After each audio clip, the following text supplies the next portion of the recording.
Hey friends, Allison Ramirez here, Christian author, editor, and content creator, here today to give you a part two, if you will, on the video that I recently put out about a week or two ago on how to avoid comparing yourself to other writers and falling into self-criticism and self-doubt. So this week I want to talk about the opposite approach, which is how to actually grow in community with fellow authors, specifically in recognizing that being a writer is not a solitary journey, as some might think. To write something, you were working largely by yourself, typing away on the computer, but in order to actually get your book out into the world and actually grow in the craft of writing, you really need a community behind you, and you can't just do it alone. And so I want to also link below a video I made in the past, which is called Cultivating a Writer's Community. And in that video, I talked about 5 different Christian-based writing communities that I had been a part of at one point or another, which I found helpful in my writing journey. The current group that I'm actually in right now, I'll talk about briefly because that was not one of the 5 that I mentioned in my previous video. And that group is called the Fiat Self-Publishing Academy.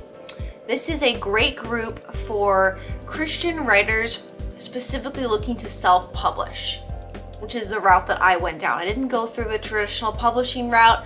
I did the research and decided that self-publishing was going to be best for me. So if you're looking for other writers and mentors and videos, resources, all the works in that journey of being a Christian self-published author, which this channel is also supporting and largely about, I'd highly recommend looking into this academy. So specifically today, I want to offer you a few tips on growing your community as a writer. I have a couple things written down here on my handy dandy notebook.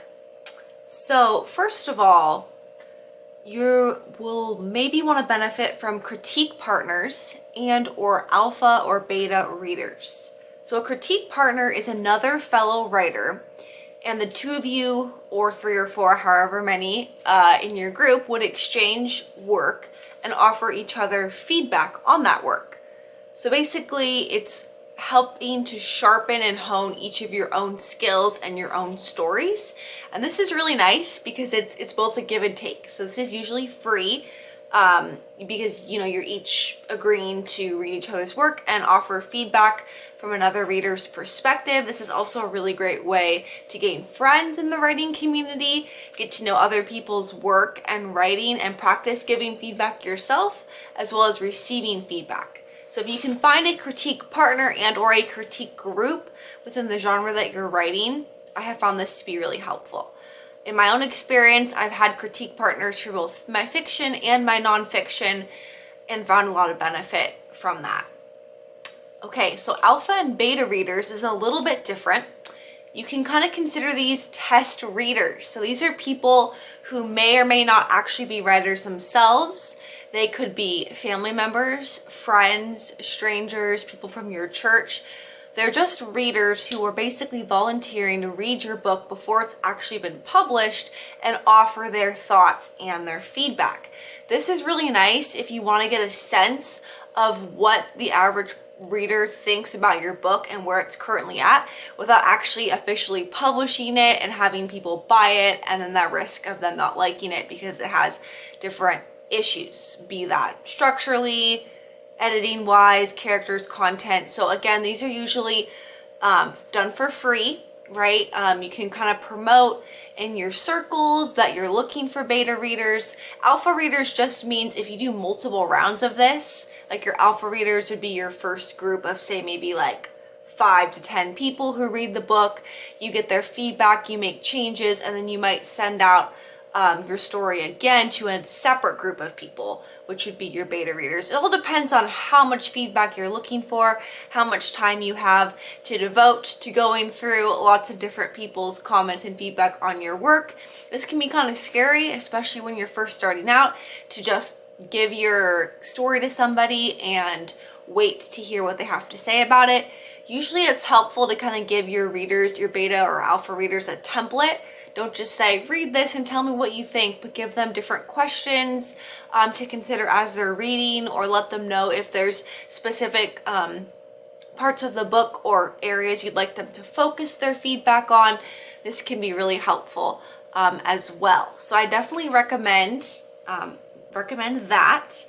Another good tip for building community is to get the word out at your church. If you're a Christian author and you're writing books with a Christian emphasis, your ideal target readers could very well be people that you see at church on Sunday. And so even carrying around like little business cards that has your website or your newsletter, when someone asks like, tell me more about you, or you're just in conversation with people, you can tell them that you're a writer, share their business card. It's a great way to connect them to you and your work that way.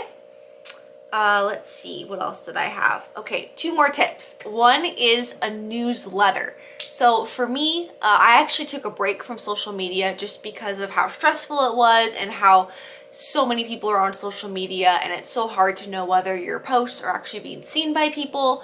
And with a newsletter, you're actually sending out your content right to people's email boxes, so you know that they're actually getting it. And so I really like newsletters, and I use that as my central hub to be able to connect with my readers. So I'm not going to go into the details of setting up an author newsletter. If you're interested in it, you can do your own research, look into it more. But this is a great way to, on a regular basis, form a community of your readers and to be able to communicate with them on a consistent basis and actually know that they're receiving the content that you're putting out there. Finally, launch team. So when you actually are at the point where you want to publish your book, not just like saying, hey everybody, I published a book and leaving it at that, but ahead of time actually getting some committed people to help you get the word out. So this could be, you know, your critique partners, your alpha or beta readers, people from your church, family, friends, anyone who can share basically that your book is being published on their social media or to their friends. Just like letting people know ahead of time so that they can actually like help you promote your book, you know, informally or formally. Yeah. So I hope that these tips were helpful. Again, you know, you want to avoid comparing yourself to other writers, but instead you want to actually grow in community and support one another, especially in the Christian writing community, because hopefully we all have that same goal of glorifying God with our work and our writing. And, you know, helping another writer succeed is, you know, helping to propel good, true, and beautiful stories out into the world.